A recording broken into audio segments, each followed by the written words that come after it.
So what's up, kamusta? Ayos pa tayo dyan. So nandito tayo ngayon sa may Rusi, San Rafael branch para sa update natin at nakita na rin natin itong pangatlong kulay ng Rusi Force 150i. So ngayon, ikutan pa rin natin to, alamin natin. Yung presyo din nito, syempre, specification, automatic na yan. Pero syempre, meron tayong mga medyo at least ikutan natin para at least dun sa mga gustong kumuha. Meron silang mga option. Ano nga ba yung mga strip tong kulay? Itong kulay gold nga ba? Or yung mga ibang kulay ng Rusi Force 150i. So tara, ikutan na natin. Ayos na ayos siya.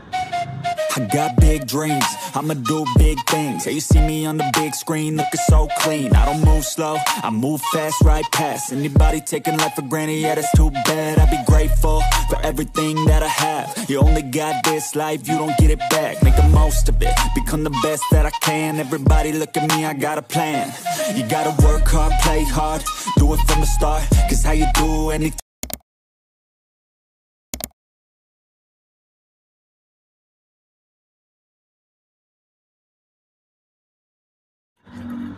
So yun mga best, no, sa lahat ng mga nagtatanong magkano nga ba ang ganitong motorcycle, ito ay nagkakalaga ng 110,000 kapag kinuha nyo ng cash.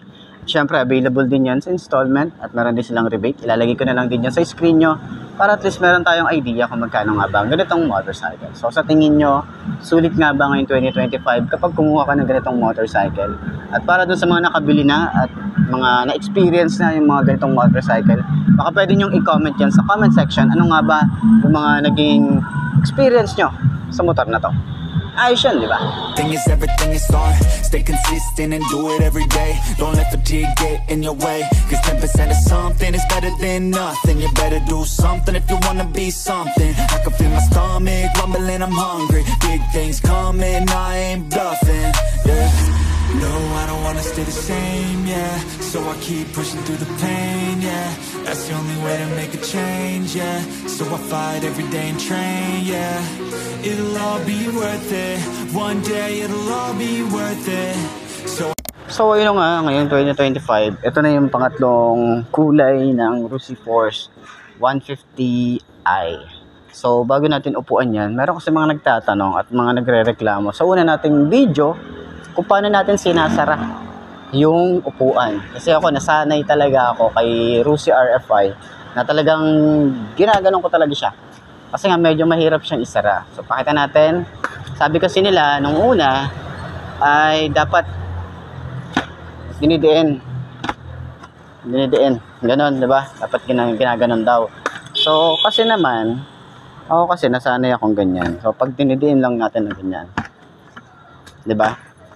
Hindi siya masyado agad. Okay? So, ayan. So, yun na natin. Ayan. Sobrang diin na diin. Okay? So, hindi siya yung isang talagang ganon. Hindi siya yung isang, pag diniin natin, malalak na agad. So, ano natin, ayan, diba? Kailangan diin na diin. Pero, kasi ako, pag sasara ako ng upuan, ginaganyan ko agad. Para at least, alam ko kung papasok siya talaga.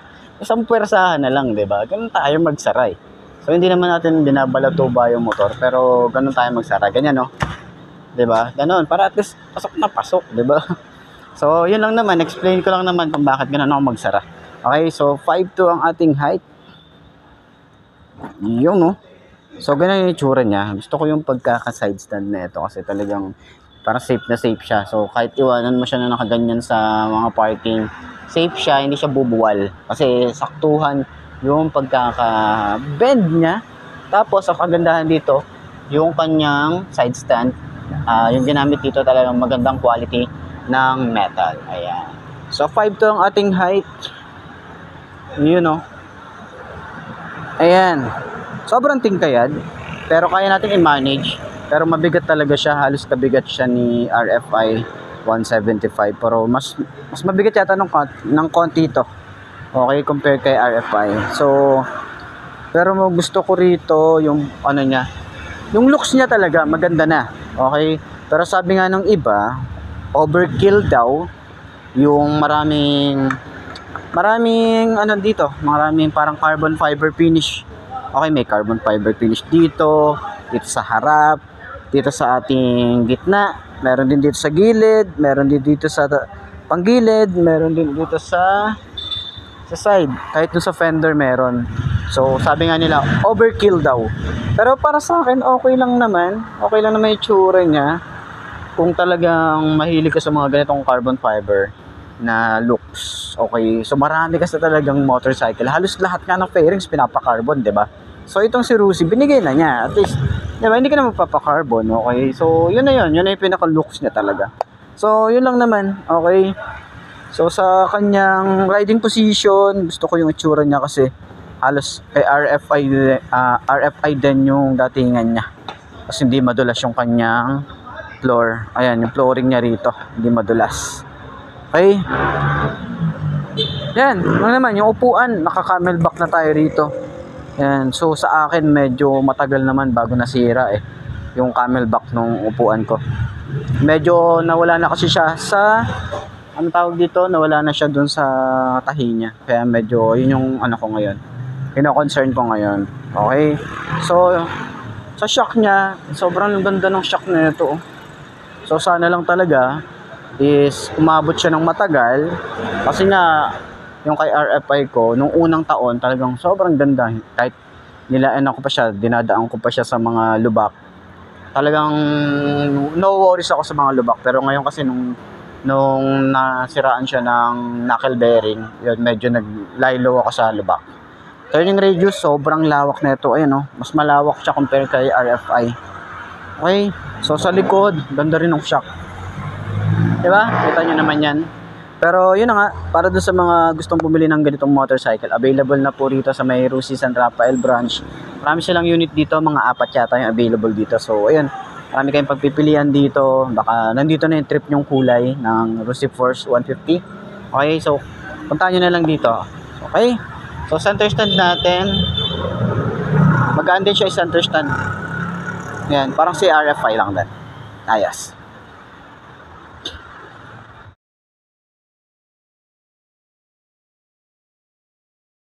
Yun nga, available dito yung kulay gold ng Rusi Force 150i. So hindi na natin masyadong ikutan to. Alam ko naman na ikutan na natin to last time. Gusto ko lang din pakita sa inyo ano nga ba yung tsura ng kulay gold para at least sa mga naghahanap ng iba pang kulay. Ang available dito ay 4. So 2 kulay gold at 2 din na kulay gray. Okay? So yan yung datingan niya. Kita niyo naman. 'Di ba? Sabi nga nila overkill daw yung carbon fiber finish, pero para sa akin maganda yung datingan niya. Tapos wala siya masyadong kamuka. Yung mga sinasabi nila na magaganda yung feedback nila rito kasi nga wala daw ginaya si Rusi, talagang sariling design. So at least may mga tao pa rin na talagang pinupuri pa din si Rusi, pagdating sa mga motorcycle na nilalabas nila ngayon. Ayan. So yan yung datingan. So lahat ng ilaw ay naka LED na rin, naka projected lamp. Ayan yung datingan niya. So dito may signal light LED. Then telescopic fork, naka disc brake, combi brake na rin to. Okay, so may Rusi na emblem dito. Yung design niya ng Force. Meron din sa side dito. Meron din ditong Force. Ito maliit na Force na emblem. So hindi siya masyadong pansinin dito. Pero sana ito, tanggalin nila yung Force na to. Tapos lagyan nila rito malaking Force na emblem.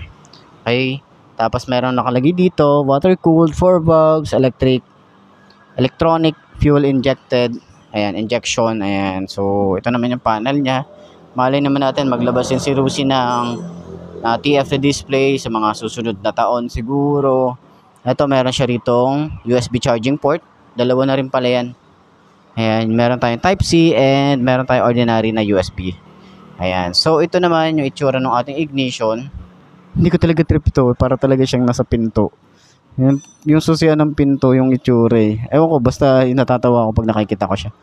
Tapos ito naman yung mga switches niya. Ayan, maganda rin yung itsura. So sana dito maglagay din sila sa mga susunod na version is idling stop. Kasi total meron naman na si Sparkle, 'di ba? May idling stop na. So ilagay nila rito, 'di ba? So yun lang naman yung ating rito. So malaki na yung gas tank, matagal ka na rin bago ka magpagas, pero yung consumption nito, kung nagtatanong ka kung kamusta yung consumption, halos same siya ng consumption ni RFI. So nasa 30 to 35 kilometers per liter. Ayan. So, ito, naka-radiator, may disc brake na rin tayo sa likod, naka-dual shock. So, try nyo naman na palitan. Siguro yung iba, nagpapalit agad ng shock eh. Na-enjoyin nyo muna yung shock dito, tapos saka nyo palitan. Para test magamit nyo naman, di ba?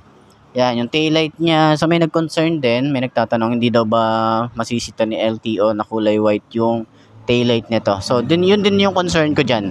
Kasi kulay white, imbis na kulay red. Parang mas trip ko kasi kulay red kasi alam niyo naman, kapag nasa likod ka, yung white kasi masakit sa mata lalo dun sa mga iba. Diba? Yun lang naman yung concern natin. So, may plate light tayo rito, yung ating panggilid, ito yung itsura nung kay ADV. Diba? Yan yung datingan niya. And then, may side stand kill switch. Yun, no? Tapos, ito yung tsura ng ating floorboard. Ayan.